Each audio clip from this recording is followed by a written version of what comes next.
শুনতে পেলাম যুবরাজ বিজয় কুমার নাকি শিকারে যাবে, কিন্তু আমার বিজয় এখন অনেক ছোট, সে কেমন করে শিকারে যাবে সেনাপতি রাবণ সেন? মহারাজ, আমার মনে হয় যুবরাজের শিকারে যাওয়ার খুব প্রয়োজন, কারণ আপনার অনুপস্থিতিতে তাকে আমি সব শিখছেন। মহারাজ দেওয়ান কৌশিক সেন। মহারাজ, আমি সেনাপতির সাথে একমত, কারণ যুদ্ধবিদ্যার সাথে শিকারেরও প্রয়োজন। মহারাজ,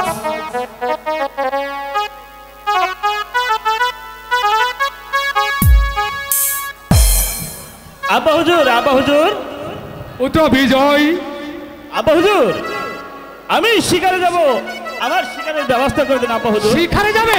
হ্যাঁ আব্বা হুজুর। তুমি তো অনেক ছোট বাবা। তাতে কি হবে আব্বা হুজুর, আমি যে শিকারে যাব, আপনি আবার শিকারে যাবার সব ব্যবস্থা করে দেন আব্বা হুজুর। পুত্র বিজয়, আমি তোমাকে শিকারে গিয়ে কেমন করে থাকবো পুত্র?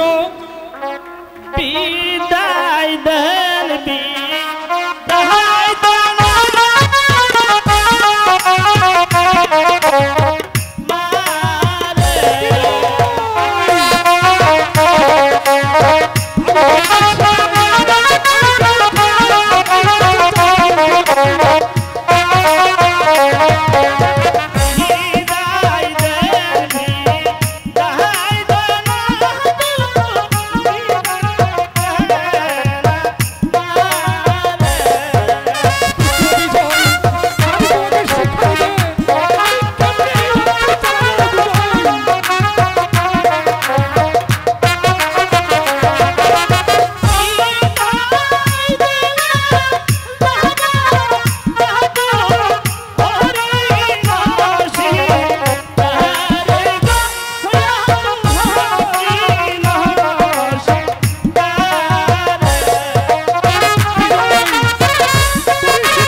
আছে পুত্র বিজয়, তুমি শিকারের জন্য প্রস্তুতি হওগে, যাও।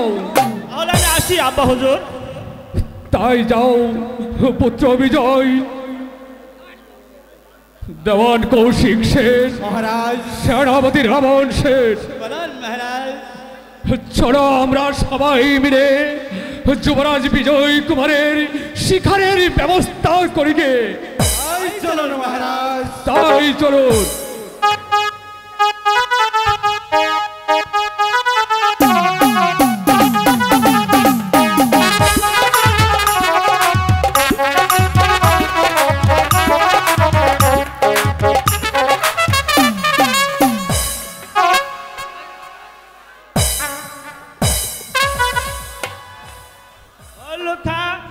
আগে হুজুর, এই শেষ পর্যন্ত শিকারটা হাত ছাড়া হয়ে গেল। আগে হাত ছাড়া হবে কেন বলুন? পালিয়ে গেছে। পালিয়ে গেছে? তাই তো হুজুর, পালিয়ে গেল বলে তো আর ধরতে পারলেন না। উল্লুক বলে তো আর পাল্লুকের পাল্লাই পড়েছি। বলে গহীন বংশরে এই পাড়াগাঁয়ের কাছে হুজুর শিকার খুঁজতে হবে কেন? চুপ করে বললাম তো, দরজার সীমা সারিয়ে আসছে, তাহলে তোর পক্ষ ব্যাগ করবে। আগে আগে আগে আগে ক্ষমা করুন হুজুর। যা এবারের মতো তোকে আমি ক্ষমা করে দিলাম। ওঠ। হুজুর ওই যে দেখেন হুজুর, আরেকটা শিকার কেমন হন হন হন করে দিকে আসছে। এই শিকার এদিকে আসছে। তাই তো যাচ্ছে হুজুর, আপনি দেখতে পারছেন না? কেমন সুন্দর একটা বনহরিণী উচ্চ শ্বাসে এদিকে আসছে। হরিণী কোথায় দেখলি মল্লক্ষা? ওটা তো একটা মানুষই। ওটাকে হুজুর হরিণী ভাবে শিকার করে নেন। চুপ কর লোক। তা তো বুঝলাম, কিন্তু মেয়েটা এভাবে এদিকে আসছে কেন? আমি তাই তো ভাবছি কি হয়তো তার আগমন। এই যে শুনছেন, আরে আপনাকে বলছি।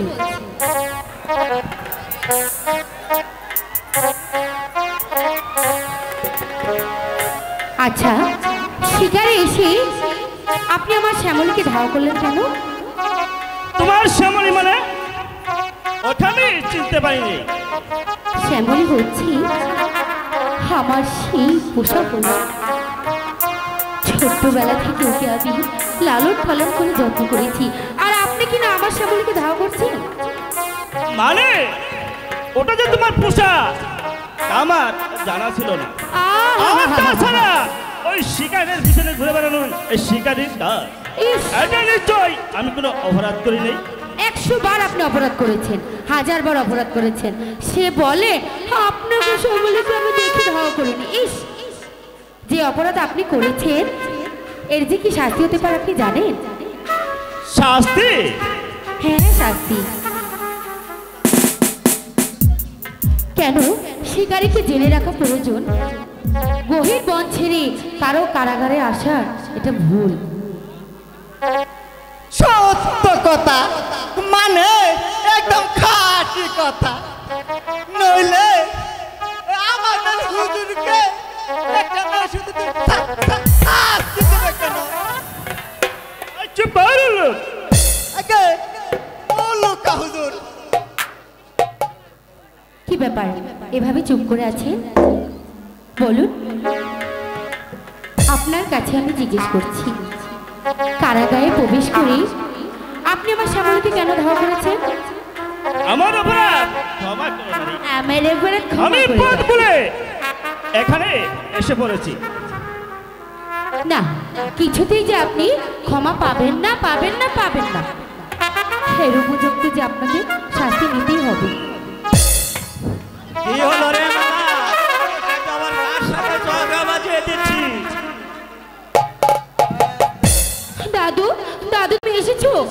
দেখো না দাদু, ওই লোকটা আমাদের গায়ে এসে আমার শ্যামলীকে ধাওয়া করছে। ভারী অন্যায়। তোমরা হয়তো জানো না, ওই হরিণী আমার আদরের মালা, কত আদরের হরিণী। ওকে তারা করলে ফোন করতে উদ্যত হবে। আমি এতটুকু ভাবতে পারিনি দাদু। ঠিক আছে, আর কোনোদিন তোমরা এ বনে শিকার করতে এসো না। দাদু তোমাকে ক্ষমা করো না। তাহলে কিন্তু এই যাত্রী নাতির হাত থেকে রক্ষা পাবে না। দাদু কিছু বলবে ভাই? বলছিলাম কি দাদু, পথ বলে আমরা এখানে এসে পড়েছি, আর এখন প্রায় সন্ধ্যা ঘরে আসলো, তাই আজকে রাতটা এখানে কাটিয়ে দিতে চাই দাদু। বলুন দাদু, এতটুকু আশয় কি আমরা পাবো? তোমার দেখে মনে হচ্ছে তোমরা রাজার লোক। ওরে বাবা, দাদু সত্য কথা, মানে একদম খাঁটি কথা।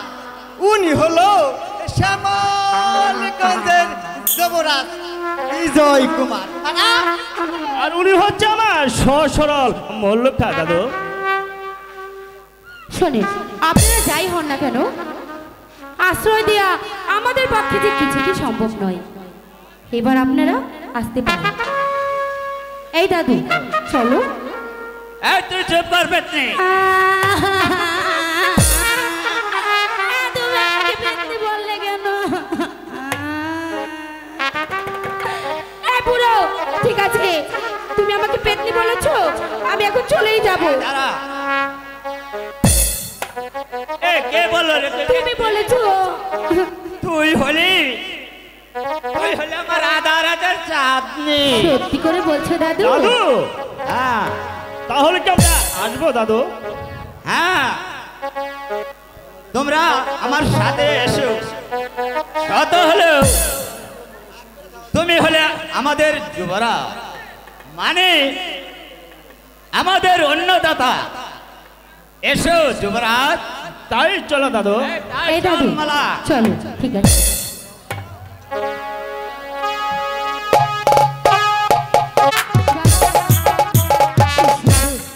ওই চারিদিকে কোকিলের কুহু কুহু ডাক, ইস, আর অন্যদিকে বিন্দেশির আগমন, সবকিছু মিলিয়ে যে আমাকে পাগল করে দিয়েছে। হঠাৎ আজ বিন্দেশি দেখা, আমার মন যে ব্যাকুল হয়ে গেছে। বিন্দেশি না হলে আমার মনটা কেন এমন করবে?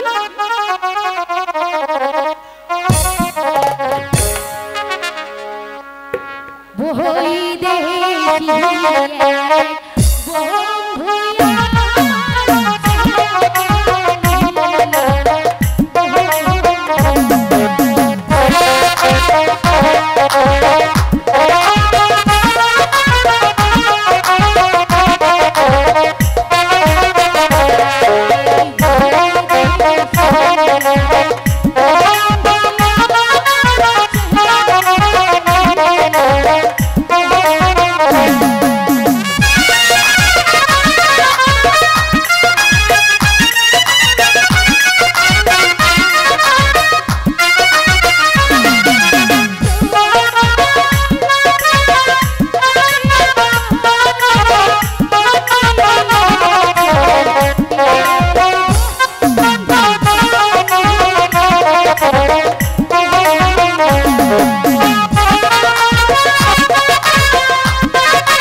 লাগছে না একা একা দাঁড়িয়ে, এখন আমি চলে যাব।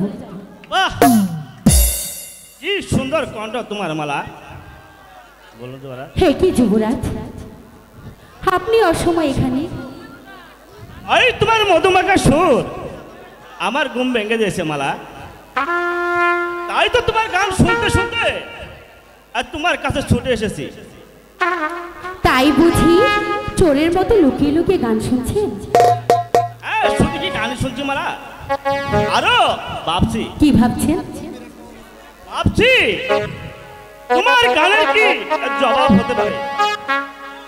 বলো বলো যুবরাজ, আমার গানে এমন কি জবাব হতে পারে? সোনা সোনা চাঁদ রূপা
সবকিছু বুঝে নিয়েছি। এত সোজা অর্থটা বুঝবো না মালা? বন্ধু যুবরাজ, বলো মালা। যুবরাজ সত্যি আগামীকালকে আপনি চলে যাবেন? তাই তো ভাবছি মালা। না না যুবরাজ, এখন আপনাকে আমি আর যেতে দিচ্ছি না। আপনাকে আমাদের গায়ে আরো কয়েকদিন থাকতে হবে। কেন কেন মালা? কেন জবাব আমার কাছে নেই যুবরাজ। তবে আপনাকে ছেড়ে দিতে যে আমার মন বুঝতে চাইছে না মালা। যুবরাজ, আপনি প্রতিদিন শিকারে বেড়াবেন আর আমি আপনার কাছে এসে বসে থাকব। যুবরাজ, আপনার ওই পুকুর ঘাটে বিকেলে বসি ওই কত সুন্দর উপভোগ আপনি ভোগ করবেন, আর আমি আপনার পিছনে বসে বসে আপনাকে দেখব। যুবরাজ,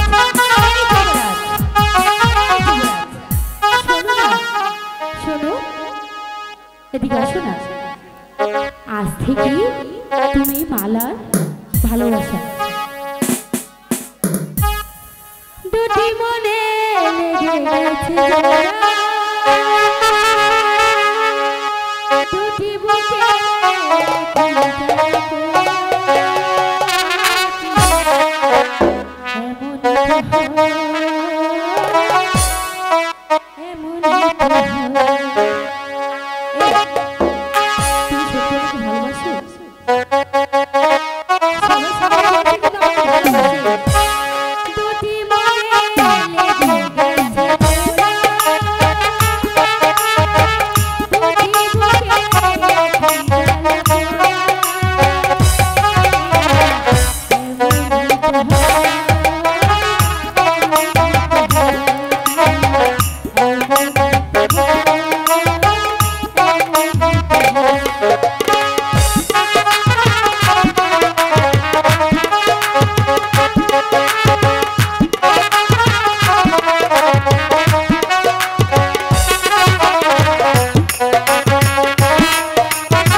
সত্যি তুমি মহাত্মারা। আমি যে ভেবেই পারছি না, এই তোমারই তো এটা একটি দিয়ে গড়া। এত অল্প সময়ে আমাকে এত আপন করে নিলে মালা, আমি তো একথা কোনোদিনই ভাবতে পারিনি। কোন শালারে তুই বাবা দাদু বাসুদেবের নাতনির সাথে গুজুর গুজুর করে তোর মাথা আমি ফাটিয়ে দেবো না দাদু, তুমি এখানে ভেবেছিলাম ওই নন্দীর ছেলে ফকিরটি নাকি।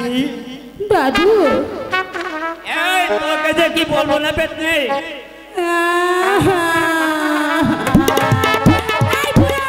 তুমি আমাকে আবার পেতনি বললে কেন? এই আধ দুপুরে ওরের বাড়ি আসতে ওর একটু বলবো। শোনো দাদু, এদিকে আসো। ওই দেখতে পেয়েছো দাদু, আকাশে কত সুন্দর চাঁদ উঠেছে। আমি না চাঁদ দেখতে এসেছি দাদু। আরে ও চাঁদ দেখে এসে এই যুবরাজকে ডেকে নে, এখানে প্রেম খেলা খেলছিস কেমন?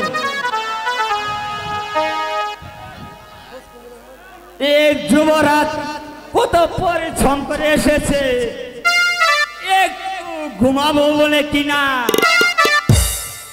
এই দাদু, দাদু তুমি কিছু মনে করো না ভাই, হঠাৎ তোমাকে প্রথম দেখেছে কিনা, তাই তোমাকে ঘুম ভাঙিয়ে এখানে নিয়ে এসেছে। এই হতাশার পেতনি, এই লোকটা সারাদিন শিকার করে এসেছে, একটু ঘুমাবো বলে, আর তুই কিনা দাদু যা যা বাড়ি যা বলছি, নলে নাঠি লাগাতে তোর মাথা ফাটিয়ে দিব।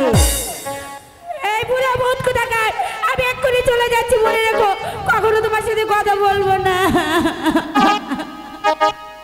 যাও ভাই, এবার একটু নীরবে ঘুমাও। তাই চলো দাদু।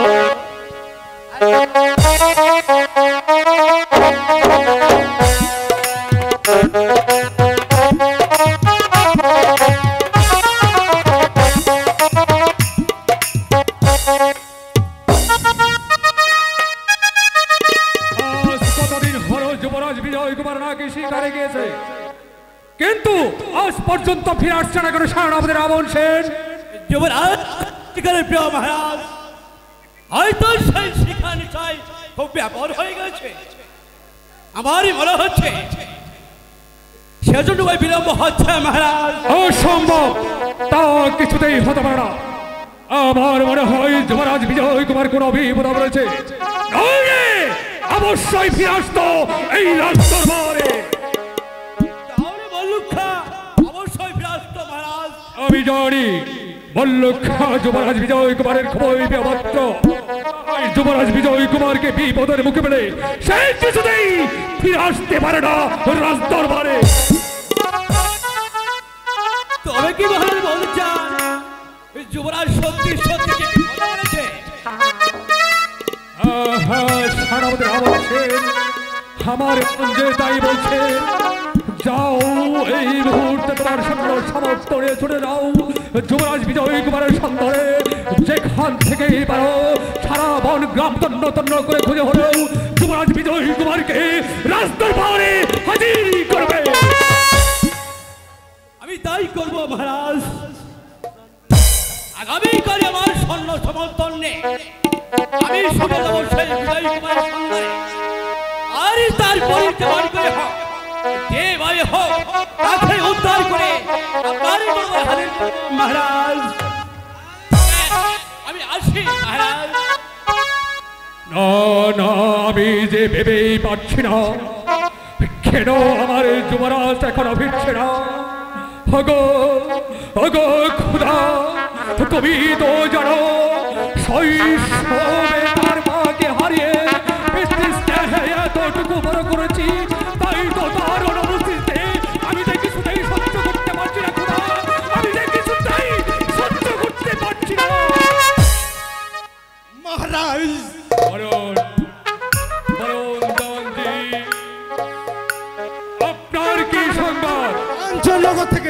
রাজকর কিছু তো আদায় করা সম্ভব হচ্ছে না মহারাজ। এর কারণ গত বছরের বন্যায় সেখানকার প্রজা নাকি বিপদগ্রস্ত, তাই এবছর রাজকর দিতে অস্বীকার করেছে।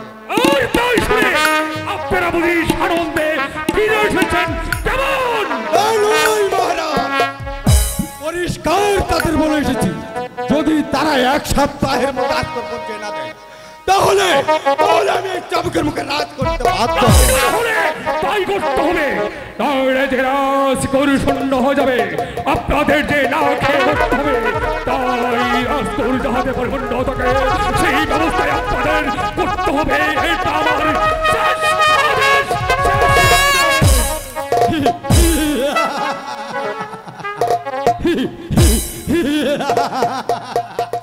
আমিও তো করছি সামান্য প্রজাদের কাছ থেকে কি করে যে রাজকর আদায় করতে হয় সে কৌশলটা ভালো করেই জানা আছে।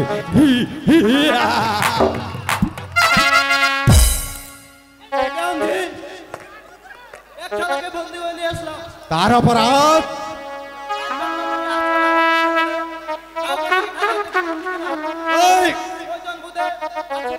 বিদ্রোহ করবে, তবে একটি রাজকর আদেশ দিবে না।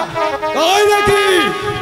বেশ, তো এবার যা, আমি এই শয়তানটাকে বুঝিয়ে দিচ্ছি ও সত্যের বিরুদ্ধে আরো ঢুকে দাঁড়াবি কিনা। যাচ্ছি, যা বলছি। বল। আরো 1000 লোকের সাথে বিরোধী করার চেষ্টা করবে কিনা? তবে কি রাজস্ব দেবে না? না, জানো আর পরিণাম কত ভয়ঙ্কর? আগে জানতাম না, এবারে বুঝে নিলাম। কি বুঝে নিলে? বুঝে নিলাম আমরা গরিব বলে আর সকলের হাতের মারে খেলে চলবে না। প্রয়োজন বুঝে আপনাদের বিরুদ্ধে রুখে দাঁড়িয়ে আপনাদের হাতের চাবুক কেড়ে নিয়ে পাল্টা জবাব বসিয়ে দিবেন।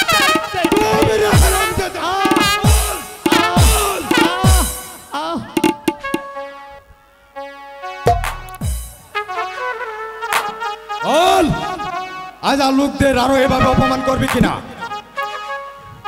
মারুন, যত পারুন চাবুক মারুন, কারণ চাবুকের বয়ে কখনো চাষাদের মুখ বন্ধ রাখতে পারবেন না। আচ্ছা আচ্ছা, দেখা যাক আমি তোর মুখ বন্ধ করতে পারি কিনা। বল আচ্ছা, দিবি কিনা বল। হুশিয়ার দেওয়ান কাকা, ওর গায়ে আরেকটা চাবুকের ঘা পড়লে আমার হাতে পিস্তলখানা ভীষণ ভাবে গর্জে উঠবে। তুমি আবার কি বলতে চাও সুমন বাবাজি? আমি বলতে চাই এই চাষারাই হচ্ছে আমাদের প্রাণ, তাই ওদের গায়ে আমি একটা চাবুকের ঘা পড়তে দেব না। তবে কি তুমি বাবাজি ওই ছোট লোকের দলে? ছোট লোকের দলে নয়, বরং ন্যায়ের দলে। নের দলে? নয়তো কি? ওরা রোদে পড়ে বৃষ্টিতে ভিজে মাঠে ফসল ফলিয়ে আপনাদের ধনভাণ্ডারকে করে দিচ্ছে পরিপূর্ণ, আর তার পৃষ্ঠে আপনারা চালাচ্ছেন চাবুকের উপর চাবুক। এই অন্যায় শাসন আমি কিছুতেই মেনে নেব না। প্রয়োজন হলে আপনাদের হাতের চাবুক কেড়ে নিয়ে আমি আপনাদের বেশ, তোমার কথাগুলি আমার মনে থাকবে, তবে কাজ আমরা কেন করছি সে কথাটা একবার ভালো করে ভেবে দেখো। তুমি ভাই আমাকে রক্ষা করতে তুমি পিস্তল হাতে ছুটে এসেছো। আমি সেনাপতি পুত্র সুমন সেন, ন্যায়ের পূজারী আর গরিবের বন্ধু, তাই তোমার বিপদে চুপ করে বসে থাকতে পারলাম না ভাই। আয় ভাই, এবার তুমি মুক্ত ভাই। ঠিক আছে ভাই, আমি গায়ে ফিরে গেলেও ওই কাঞ্চননগরের প্রজাদের কাছে গিয়ে বলবো আজ বাড়িতে একটি লুকিয়ে রয়েছে, সেই নের পূজারী গরিবের বন্ধু সুমন সেন। সুমন সেন, আসি ভাই, বিদায় বিদায় বিদায়। আমিও সুমন সেন, যতক্ষণ পর্যন্ত আমার হাতে অস্ত্র থাকবে ততক্ষণ আমি ন্যায়কে ধ্বংস হতে দেব না। না না, কতক্ষণ হলো সে গেছে, এখনো যে ফিরে আসলো না। ওকে না দেখা পর্যন্ত আমার যে ভালো লাগে না। ঠিক আছে, এই অবসরে আমি একটা মালা দিতে নেই।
যুবরাজ,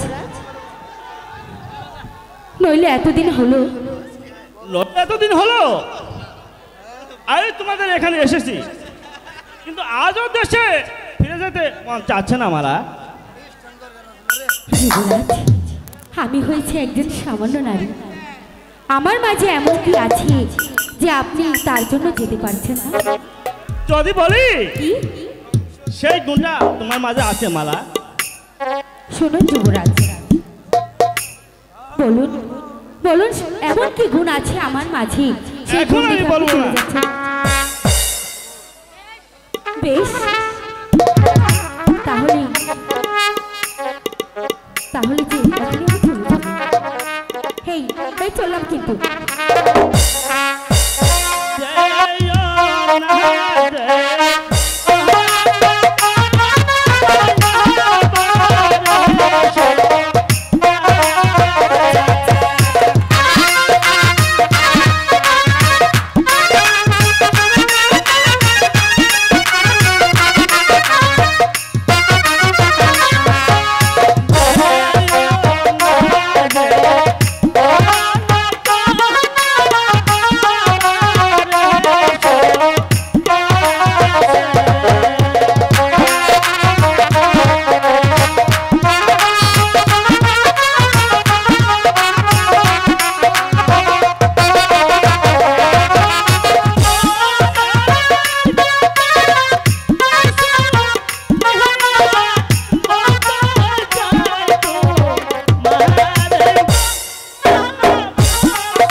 বলো মালা। এসো, কাছে এসো। ওই চন্দ্র স্বর্গকে সাক্ষী রেখে তোমার গলায় পরিয়ে দিলাম আমার হৃদয়ের মালা। মালা কুমার, কুমার, হুজুর মাশাআল্লাহ, একেবারে সিঁড়ি ফরাতের সামনে পড়ে গেলাম বুঝি। এই এই দুষ্ট কোথাকার, আগে বলছিলাম কি হুজুর, সেখান হাত ছাড়া হবে কেন?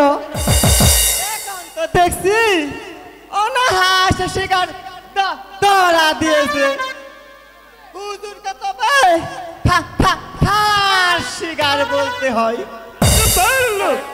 আগে লুক্ষা হুজুর, এলি না রেখে এই কেন এখানে এসেছিস তাই বল।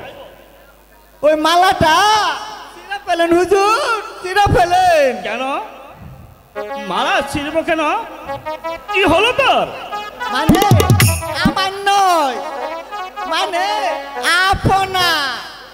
আগে আমি দূর থেকে লক্ষ্য করে দেখলাম ওই আমাদের সেনাপতি ওই আবন বেটা এদিকে আসছে।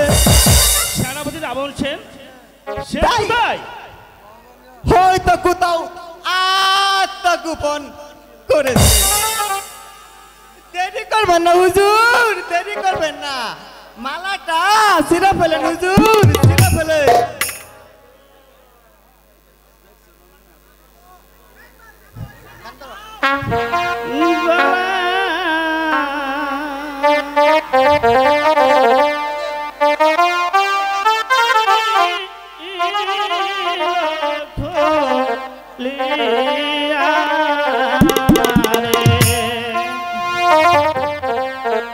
গলার মালা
এই মালাটা অতি যতন করে তোর কাছে রেখে দিবি। তাই দেন হুজুর, দুঃখ করেন না হুজুর। আপনাদের ভালোবাসা যদি সত্যি হয়ে থাকে, একদিন না একদিন আপনাদের জয় হবে, একদিন না একদিন আপনাদের জয় হবে। এবার চলুন চল মল্লকা, চলুন। যুবরাজ, আপনি এখানে আর আমি কিনা এই সারা বন খুঁজে বেড়াচ্ছি। কি সংবাদ সেনাবাসী বলুন। মহারাজের আদেশ এই মুহূর্তে আমার সাথে প্রাসাদে ফিরে যেতে হবে। তিনি আপনারই জন্য খুব চিন্তিত। পিতা আমার জন্য চিন্তা করছে। ঠিক আছে সেনাপতি মশাই, আমি আর এক মুহূর্ত দেরি করবো না। চলুন সেনাপতি মশাই, চলোই মল্লেখা। হ্যাঁ তাই চলুন মহারাজ। আপনি জান হুজুর, আমি ওই বাসুদেব বেটার কাছে সংবাদটা পৌঁছে দিয়ে আসি। আরে ফাঁকে মালাতেও সংবাদটা পৌঁছে দিয়ে আসি।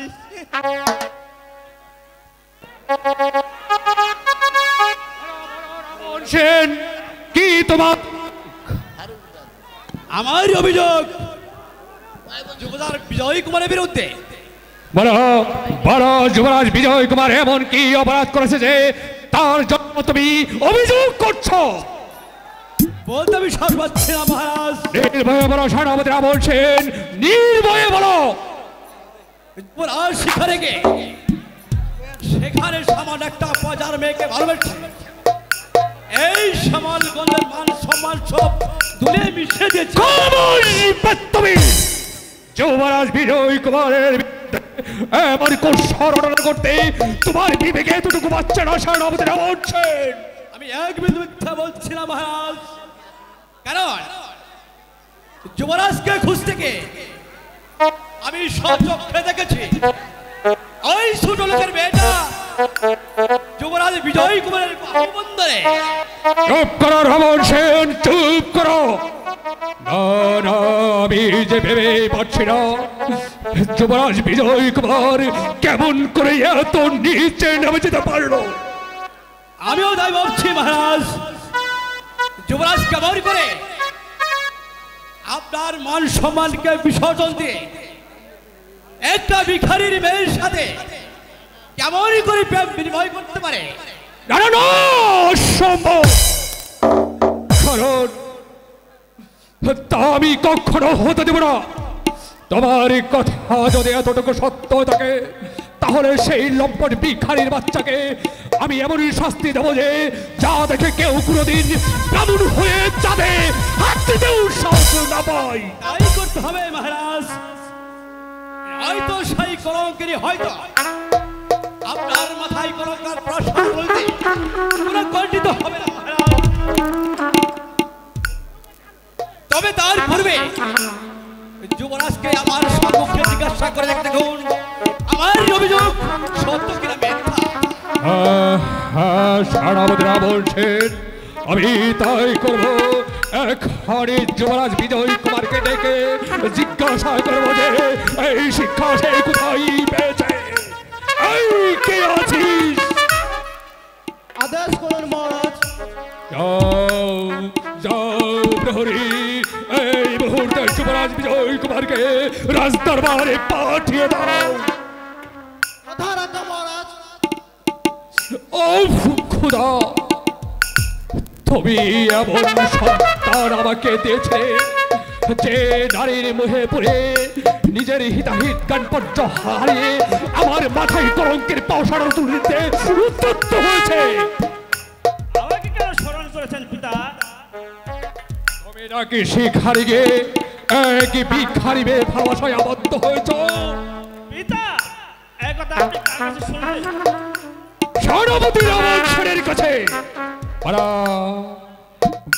যুবরাজ বিজয় কুমার সেনাপতি রামচন্দ্র যা বলেছে তা সত্যি কিনা? সত্যি পিতা। বিজয়, তবে একজন রাজপুত্র হয়ে সামান্য একটা ভিখারিদের ভালোবাসায় কেমন করে আবদ্ধ হলে? ভিখারি বলে ওরা কি মানুষ নয় পিতা?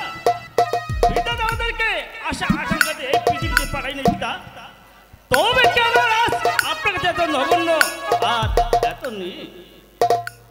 তাই বুঝি তুমি তোমার বড় মর্যাদার কথা ভুলে গিয়ে আমার মাথায় কলঙ্কের পাশান উত্তপ্ত হয়েছ।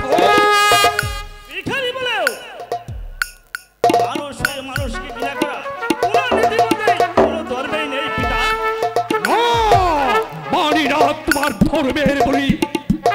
আমার আদেশ ওই কলঙ্কিকে তোমার মন থেকে মুছে ফেলতে হবে। আর কোনদিন শিক্ষার উদ্দেশ্যে প্রাসাদের বাইরে যেতে পারবে না। মনে থাকে যেন আমার কথাগুলো। যাও এই প্রাসাদ ত্যাগ করো। বেশ, তাই যাচ্ছি পিতা। কিন্তু যাওয়ার বেলায় আপনাকে একটি কথা বলে যাচ্ছি যে মানুষ পদা মদাহের মুহে পড়ে মানুষকে মানুষ মনে করে না। ওই গরিব অসহায় মানুষের প্রতি অন্যায়ের শাসন করে সেই অন্যায়ের শাসন আমি কোনোদিন মেনে নেব না। কোনোদিন না। এবারে দলিদারিকারে শুনলেন মহারাজ আমারই কথাগুলো। সারা রাবণ সেন সবই শুনলাম, কিন্তু যেমন করে হোক যুবরাজ বিজয় কুমারকে সেই পথ থেকে ফিরিয়ে আনতেই হবে। আমারই মনে হয় ওই রামপট বাসুদেবের শাস্তা করতে পারলে তাই করতে হবে। সারা রাবণ সেন তাই করতে হবে। আগে সেই বাসুদেব বেটাকে আমি বন্দি করে আনতে চাই। তুমি ঠিক হয়ে বলেছ রাবণ সেন। আমি একবার ওই বাসুদেব বেটাকে একবার রাজ দরবারে দেখতে চাই। তার কথা বড় স্মরাজে যুবরাজ বিজয় কুমারের পিছনে তার কুলোটা রাত্রিকে সে কেমন করে লেলিয়ে দিতে পারলো। এটাই উত্তম বুদ্ধি মহারাজ। তবে তবে কি আমি সেই মোটা সন্তানে চলে যাব? আহা সেনাপতি রাবণ সেন, এই মুহূর্তে ওই বুড়োটাকে যেখানে পারো যেখান থেকে হোক সারা বন গ্রাম তন্ন তন্ন করে খুঁজে হলেও সেই জানোয়ারটাকে বেঁধে রাস্তার পরে হাজির করবে। তারপর আমি তাকে এমন শাস্তি দেবো যে যা দেখে কেউ কোনোদিন কল্পনা করতেও সাহস না পায়। আপনার হৃদয় সুদার্য মহারাজ। এই রাবণ সিংকে ওদের বাঁচিয়ে দিতে হবে না। ওই সামান্য একটা গিরিবুদকে কেমনই করে শাস্তি করা হতে হয় সেই কৌশল আমার বেশ ভালো করে জানা আছে মহারাজ। তবে তবে আমি আসি মহারাজ। আর সেই জানোয়ারটাকে বেঁধে নিয়ে আপনারই দরবারে হাজির করবো মহারাজ। আর চার্য আর চার্য আর চার্য, যাকে আমি কুলে পিঠে করে মানুষ করেছি সে কিনা তার জন্মদাতা পিতার মাথায় কলঙ্কের পশাড়া তুলে যেতে উদ্যত হয়েছে। ওই নারীর মুখে পড়ে নিজের হিতাহিত জ্ঞান পর্যন্ত সে হারিয়ে ফেলেছে। বেশ, আমি ওর রাজা সূর্যবাহু কেমন করে যে সেই পথ বন্ধ করতে হয় সেই কৌশলটা আমার বেশ ভালো করেই জানা আছে। আগে আগে ওই শয়তান বাসুদেব, তারপর ওই যুবরাজ বিজয় কুমার। যুবরাজ বিজয় কুমার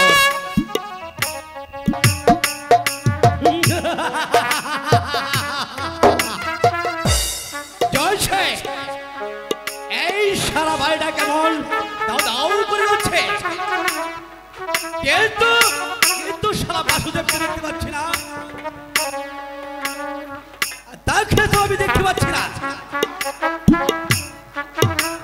দাঁড়া, যেমনই করে হোক আর যেভাবে হোক সেই সারাকে খুঁজে বের করতে হবে। ওই তো সেই উপসী মেয়েটা জলের পাচ্ছরে আগুনের তার পাশে যেমন ছুটাছুটি করছে। বাহ বাহ, কি চমৎকার দেখতে! আগুনের ফুলকির সাথে যেন তার রূপের আগুনও চারিদিকে ছিটকে পড়েছে। আচ্ছা, আগে আগে সেই বুটার কাজ শেষ করে আর তারপর তারপর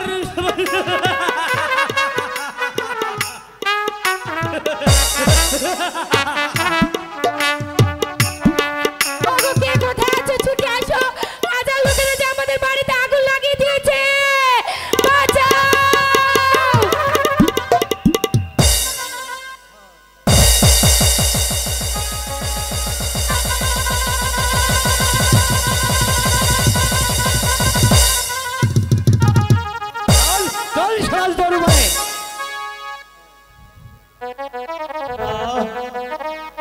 আমি যাব না, আমি যাব না সেই জানোয়ারের চিড়িয়াখানা।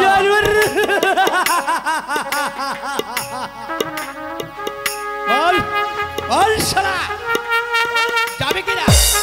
ও না না, যাব না। ওরতে যদি হয় এই বাপ দাদারে বিড়িতে পারবো, তবু তবু এই বিড়া ছেড়ে আমি জানোয়ারের চিড়িয়াখানা যাব না। যেতে তোমাকে হবে। এই আমার হাতের চাবুক তোমাকে নিয়ে যেতে বাধ্য করবে। বল বল, যাবে কিনা? বল বলছি। ওগো সেনাপতি মশাই, তুমি ওকে মেরো না। আমি তোমার পায়ে হাত দিয়ে বলছি সেনাপতি মশাই, তুমি কিছু দাদু। ওগো সেনাপতি মশাই, দয়া করে সেনাপতি মশাই ছেড়ে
সরে যা বলছি।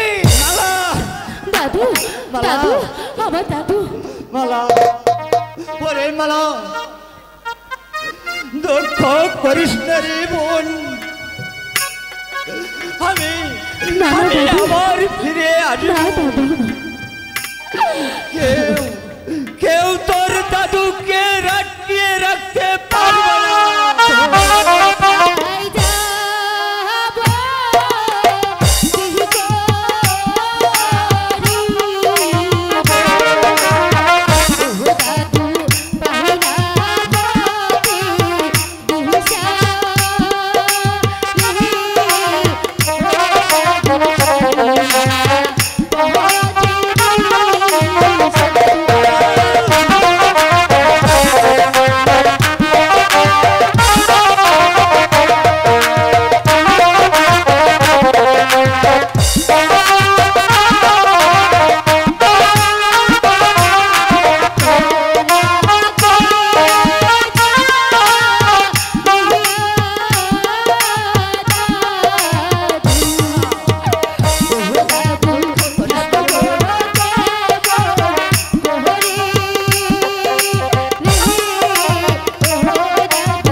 চলে আয় বলছি। দাদু, আমার দাদু,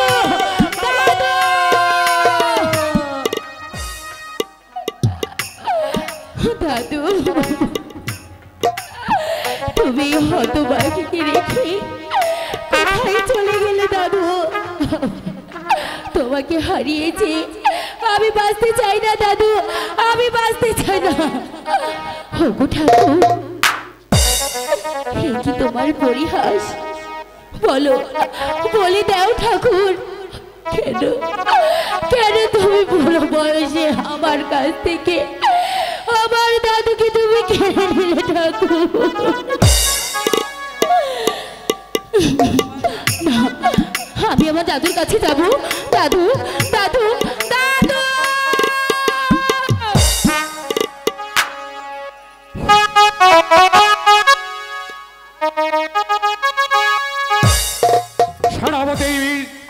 সেনাপতি রাবণ সেনা দেরি করছে কেন? তবে কি সামান্য চাষাদের কাছে সে পরাজিত? আমন সেনা তো সহজে কারো কাছে বাধা ধরল সে নাই মহারাজ। এরাই আপনার শত্রু, সেই বাসুদেব তার নাতিকে ঢেলে দিয়েছে যুবরাজ বিজয় কুমারের পেছনে। তুমি সেই বাসুদেব? হ্যাঁ, আমি সেই বাসুদেব। তুমি তুমি আমার পুত্রের পিছনে তোমার নাতিকে নিয়ে দিয়েছো কেন? বলো, জবাব দাও। আমি যে আর এক বিন্দু জানি না মহারাজ। বুঝবে, দু চারটা চাবুকের কাপড়লে তুমি সবই বুঝতে পারবে। তুমি কি অস্বীকার করতে পারো তোমার নাতি যুবরাজকে ভালোবাসে না? আমার মালা যুবরাজকে ভালোবাসে? না না না না, তা কখনো হতে পারে না। সেদিন আমি নিজের চোখে দেখেছি তোমার নাতিকে যুবরাজের বাহুবন্ধনে, আর এরপরে বলতে চাও এসব মিথ্যে? বিশ্বাস করুন মহারাজ, আমি একই বিন্দু জানি না। জানলে সেই শয়তানিকে গলা টিপে আমি হত্যা করতাম। যেমন কেমন সে বাবলু হয়ে ওই চাঁদের দিকে হাতে বাড়াইল। শাস্তির ভয়ে সত্যকে লুকানোর চেষ্টা করো সর্দার। এই অপরাধ তুমি করেছ, তার যে কি শাস্তি হতে পারে তা যে আমি ভেবেই পাচ্ছি না। যুবরাজ বিজয় কুমারের জীবনের উপর যে কলঙ্কের কালি মেখে দিয়েছে তার শাস্তি হবে মৃত্যুদণ্ড। আপনি ঠিকই বলেছেন দনজি। আমি আমি সেই শয়তানকে দিলাম মৃত্যুদণ্ড। যাও যাও সেনাপতি রাবণ সেন, এই মুহূর্তে তার ছিন্ন ছিঁড়ে আমাকেই উপহার দেবে।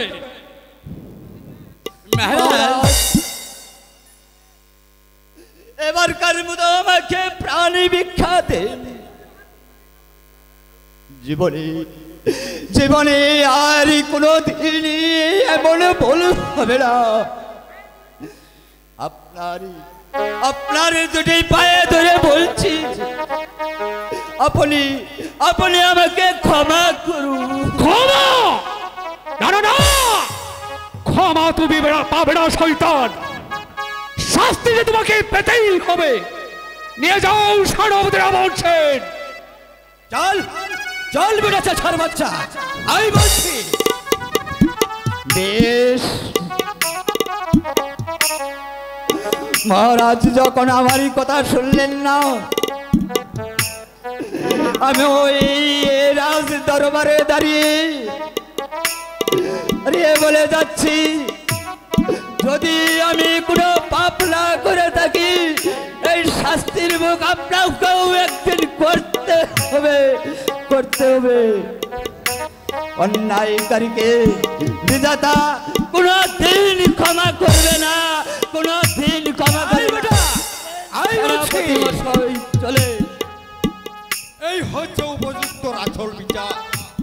নইলে নইলে মহারাজকেও যে এর ফল একদিন ভোগ করতে হবে। মহারাজ মহারাজ এই পাগলিনী প্রবেশদ্বার ভেঙে আসপর্দাতে প্রবেশ করতে যাচ্ছে। পাগলিনী যাও যাও প্রহরী, এই মুহূর্তে প্রবেশদ্বার খুলে দাও। ঠিক আছে মহারাজ। আপনিও যান ধনজি, দেখে আসুন কে সেই পাগলিনী, তাই যাচ্ছি মহারাজ। কে সেই নারী, তারই বা কি অভিযোগ? এই সেই শয়তানি বাসুদেবের নাতনি মালা। তুমি সেই বাসুদেবের নাতনি মালা? হে মহারাজ, এবার এবার আপনি বলুন আমার দাদু কোথায়? আমি আমার দাদুর কাছে যাব মহারাজ। তাকে যে আর কোনোদিন ফিরে পাবে না নারী, না, কিছুক্ষণ পরে দেখতে পারবে তার ছিন্ন শির। আমি আমি আমি আমার দাদুর কাছে যাব। দাদু দাদু পবিত্র নারী এখান থেকে আর এক পা দিতে পারবে না। আর সেই সঙ্গে তোমার দাদুর শাস্তিটা তুমি নিজ চোখে দেখে যাও। তবে আমার যান দাদু দানজি, সেনাপতি রাবণকে রাজদরবারে পাঠিয়ে দে। তাই যাচ্ছি মহারাজ। দাদু তুমি কোথায় আছো দাদু? রাজুর, তুমি আমার দাদুকে ছেড়ে দাও। শোনেন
তোমার দাদুকে আর কোনোদিন পাবে না নারী।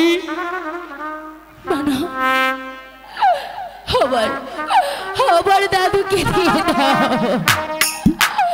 দাদুকে হারিয়ে আমি বাঁচতে পারবো না, আমি বাঁচতে পারবো না। দাদু, আমার দাদু কোথায়? দাদু,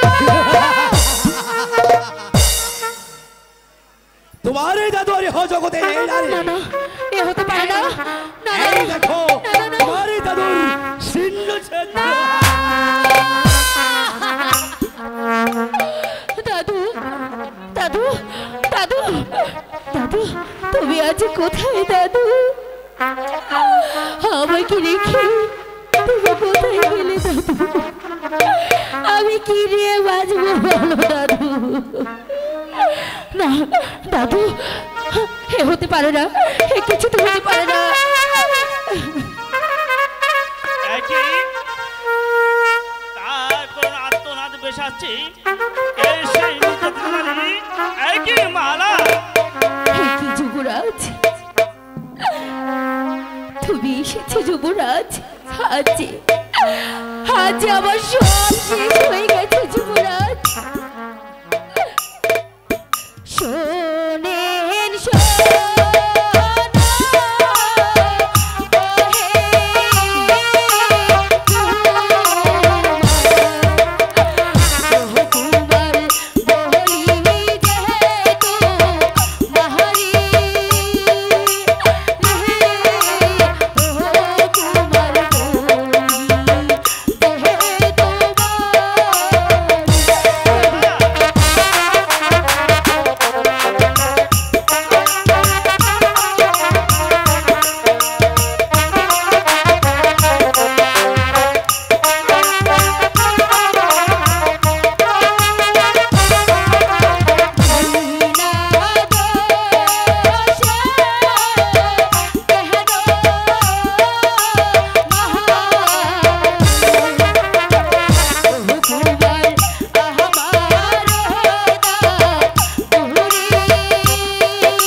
কুমার, কুমার আপনি আমাকে পথ দেখিয়ে দিন কুমার।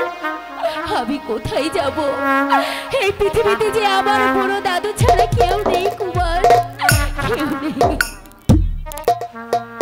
আমার অপরাধ ক্ষমা করো মালা।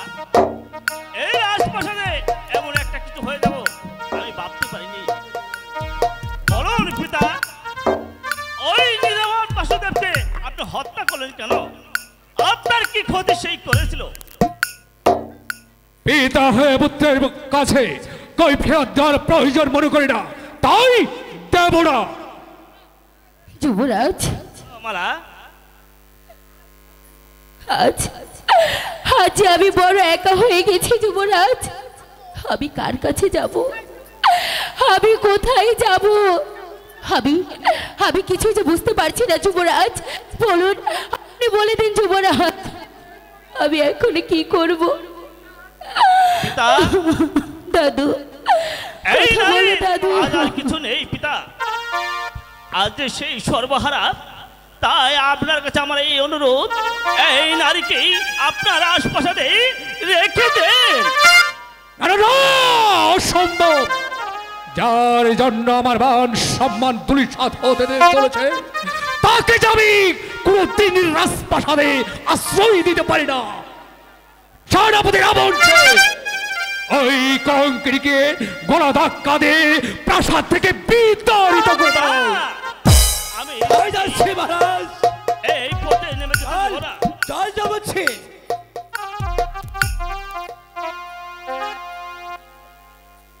যুবরাজ, বলো মালা। তুমি বলো যুবরাজ, আমি এখন কি করব?